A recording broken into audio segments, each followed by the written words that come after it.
എല്ലാവർക്കും നമസ്കാരം. സ്കോർ അക്കാഡമിയിലേക്ക് സ്വാഗതം. KCB സബ് എഞ്ചിനീയറുമായി ബന്ധപ്പെട്ട പല സംശയങ്ങളും ഊഹാപോഹങ്ങളും കുട്ടികളുടെ മനസ്സിലുണ്ട്.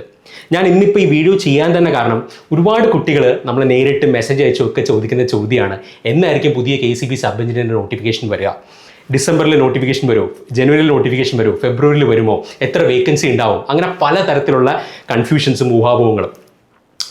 ഞാനിപ്പോൾ ഈ വീഡിയോ എടുക്കുന്നത് 19 നവംബർ 2025 ഈ വീഡിയോ എടുക്കുന്ന ഈ നിമിഷം വരെയും ഇതുമായി ബന്ധപ്പെട്ട് യാതൊരു തരത്തിലുള്ള ഒഫീഷ്യൽ ഇൻഫർമേഷനോ കൺഫർമേഷനോ നമുക്ക് KCBയിൽ നിന്നോ കേരള PSCയിൽ നിന്നോ ലഭ്യമല്ല. അതുകൊണ്ട് തന്നെയാണ് നമ്മൾ ഇതുമായി ബന്ധപ്പെട്ട് ഒരുപാട് അപ്ഡേറ്റ്സ് നിങ്ങളുമായി ഷെയർ ചെയ്യാത്തത്. രണ്ടാമത് ചോദിക്കുന്നൊരു കാര്യം, ഈ KCB സബ് എഞ്ചിനീയറിന് വേണ്ടി എന്തുകൊണ്ടാണ് നിങ്ങൾ ഒരു എക്സ്ക്ലൂസീവ് ബാച്ച് സ്റ്റാർട്ട് ചെയ്യാത്തത് എന്നാണ്. അതിൻ്റെ ഉത്തരവും ഞാൻ നേരത്തെ പറഞ്ഞത് തന്നെയാണ്. ഒരു എക്സാമുമായി ബന്ധപ്പെട്ട് അല്ലെങ്കിൽ ഒരു കോഴ്സുമായി ബന്ധപ്പെട്ട് ഒരു ഒഫീഷ്യൽ കൺഫർമേഷൻ 100% നമുക്ക് വിശ്വാസയോഗ്യമായ ഒരു ഒഫീഷ്യൽ വെബ്സൈറ്റിൽ കിട്ടാതെ നമ്മളൊരു ബാച്ചോ കോഴ്സോ സ്റ്റാർട്ട് ചെയ്യാറില്ല. ഇത് സ്കോർ അക്കാഡമിയുടെ ഒരു പോളിസിയാണ്, നിങ്ങളത് മനസ്സിലാക്കുക. ഇനി നമുക്കറിയാം, നിങ്ങൾ ഇത്രയും പേര് നമ്മളുമായിട്ട് കോൺടാക്ട് ചെയ്യുന്നതിൻ്റെ പിന്നിലെ കാരണം നമ്മളുടെ കഴിഞ്ഞ നമ്മുടെ റിസൾട്ട് ആയിക്കോട്ടെ, നമ്മുടെ കോഴ്സ് ആയിക്കോട്ടെ, ഇപ്പോൾ KCB സബ് എഞ്ചിനീയറായിട്ടും ആയിട്ടൊക്കെ വർക്ക് ചെയ്യുന്ന കുട്ടികൾ റെഫർ ചെയ്തിട്ടൊക്കെ ഒരുപാട് കുട്ടികൾ വിളിക്കുന്നുണ്ട്. പക്ഷേ ഞാൻ പറയുന്നൊരു കാര്യം ഇതാണ്, നമുക്കൊരു ഒഫീഷ്യൽ 100% ജെനുവിൻ ആയിട്ടുള്ള ഒരു അപ്ഡേറ്റോ അല്ലെങ്കിൽ കൺഫർമേഷനോ കിട്ടാതെ നമുക്ക് ഒരു കോഴ്സിൻ്റെ പേരിലോ അല്ലെങ്കിൽ ഒരു പോസ്റ്റിൻ്റെ പേരിലോ ഒരു ബാച്ച് സ്റ്റാർട്ട് ചെയ്യാൻ ഞങ്ങൾക്ക് ബുദ്ധിമുട്ടുണ്ട്. അതുകൊണ്ട് തന്നെയാണ് നമ്മൾ എക്സ്ക്ലൂസീവ് ബാച്ച് സ്റ്റാർട്ട് ചെയ്യാത്തത്. ഇനി നേരത്തെ ഈ വരാൻ പോകുന്ന അവസരങ്ങളെല്ലാം മുൻകൂട്ടി കണ്ട് ഞാൻ ഇതിനു മുമ്പും വരാൻ പോകുന്ന അവസരങ്ങളെക്കുറിച്ച് വീഡിയോ ചെയ്തിരുന്നു. അത് കേരള PSC മാത്രമല്ല, KCB മാത്രമല്ല, KCB ആയിക്കോട്ടെ, കേരള PSC ആയിക്കോട്ടെ, SSC ആയിക്കോട്ടെ, RRB ആയിക്കോട്ടെ, വരാൻ പോകുന്ന അവസരങ്ങൾ, റാങ്ക് ലിസ്റ്റ് എക്സ്പയർ ആവുന്ന ഡേറ്റുകൾ, അപ്പോൾ ഈ കാര്യങ്ങൾ എല്ലാത്തിനെ കുറിച്ചും വീഡിയോ ചെയ്തിട്ടുണ്ടായിരുന്നു.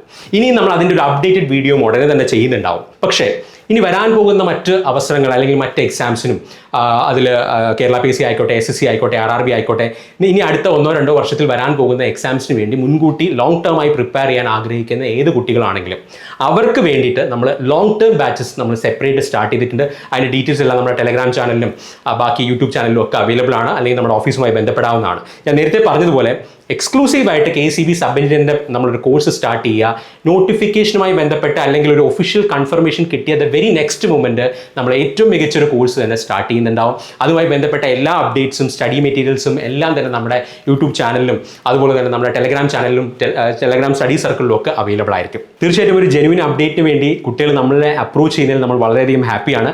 ഒപ്പം നമ്മളുടെ ഉത്തരവാദിത്വവും അതിനനുസരിച്ച് 10 മടങ്ങ് കൂടുകയാണ്. കാരണം നിങ്ങൾക്ക് അറിയാവുന്നതുപോലെ കഴിഞ്ഞ തവണത്തെ റാങ്ക് ലിസ്റ്റ് പരിശോധിക്കുകയാണെങ്കിൽ ആദ്യത്തെ 5 റാങ്കിൽ, ഫസ്റ്റ് റാങ്ക് ഉൾപ്പെടെ ആദ്യത്തെ 5-ൽ 4 പേരും നമ്മുടെ സ്റ്റുഡൻസ് ആണ്. ആദ്യത്തെ 100 പേര് മെയിൻ ലിസ്റ്റ് എടുക്കുകയാണെങ്കിൽ 67 പേരോളം നമ്മുടെ സ്റ്റുഡൻസ് ആണ്, ഫുൾ കോഴ്സ് എടുത്ത് പഠിച്ച കുട്ടികളാണ്.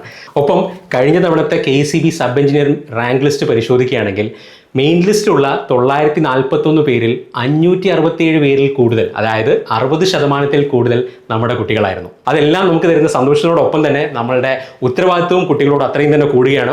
അപ്പോൾ ഞാൻ നേരത്തെ പറഞ്ഞതുപോലെ ഇതുമായി ബന്ധപ്പെട്ട എന്ത് ഒഫീഷ്യൽ അപ്ഡേറ്റ് ഉണ്ടെങ്കിലും തീർച്ചയായിട്ടും സ്കോർ അക്കാഡമി അത് നിങ്ങളിലേക്ക് എത്തിക്കാൻ ഏറ്റവും വേഗത്തിൽ എത്തിക്കാൻ ശ്രമിക്കുന്നുണ്ടാവും. അപ്പോൾ ഈ കാര്യങ്ങളെക്കുറിച്ചൊരു വ്യക്തത വന്നു എന്ന് വിചാരിക്കുന്നു. എപ്പോഴും ഞാൻ പറയാറുള്ളത് പോലെ ഒരു എക്സാമിന് വേണ്ടി അല്ല നിങ്ങൾ പഠിക്കുന്നത്, നിങ്ങളുടെ ഡ്രീം ജോബ് എന്തും ആയിക്കോട്ടെ, പക്ഷേ പഠിക്കുന്നത് കോംപ്രിഹെൻസീവായിട്ടും കളക്റ്റീവായിട്ടും വേണം പഠിക്കാനായിട്ട്. അതിന് നേരത്തെ നിങ്ങൾ പഠിച്ചു തുടങ്ങാൻ താല്പര്യമുള്ളവരാണെങ്കിൽ അവർ നേരത്തെ പഠിച്ചു തുടങ്ങുക. ഈ ഞാൻ എപ്പോഴും പറയാറുള്ളത് പോലെ നിങ്ങളുടെ ഹോംവർക്ക് ചെയ്തിട്ട് വേണം സ്റ്റാർട്ട് ചെയ്യാനായിട്ട്. എന്താണ് പഠിക്കേണ്ടത്, എന്താണ് സിലബസ്, ഏതൊക്കെ രീതിയിൽ എത്ര ലെവലിൽ പഠിക്കണം, എവിടെ നിന്ന് എന്താണ് ക്വാളിറ്റി സ്റ്റഡി മെറ്റീരിയൽസ്, എന്തായിരിക്കണം നമ്മുടെ സ്റ്റഡി പ്രാക്ടീസ്, അപ്പോൾ ഇതൊക്കെ നേരത്തെ ക്വാളിഫൈ ചെയ്തവരുമായി സംസാരിച്ചും ഇത് നിങ്ങളുടെ സീനിയേഴ്സുമായിട്ടൊക്കെ സംസാരിച്ച് നിങ്ങളൊരു ധാരണയിൽ എത്തുക.